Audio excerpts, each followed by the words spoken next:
4 గోడల మధ్య నేను బైబిల్ చదువుతాను. తప్పేముంది? బయటికి పోతే హిందూ సాంప్రదాయాలను నేను అనుసరిస్తాను, గౌరవిస్తాను. బయటికి పోతే ఇస్లాంను అనుసరిస్తాను, గౌరవిస్తాను.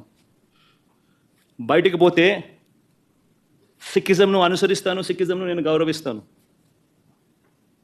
నా మతం ఏమిటని అడుగుతా ఉన్నారు. నా మతం మానవత్వం. డిక్లరేషన్లో రాసుకుంటానేమో రాసుకుంటా.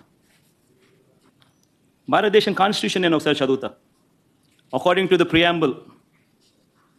The preamble, India is a sovereign, socialist, secular, democratic republic.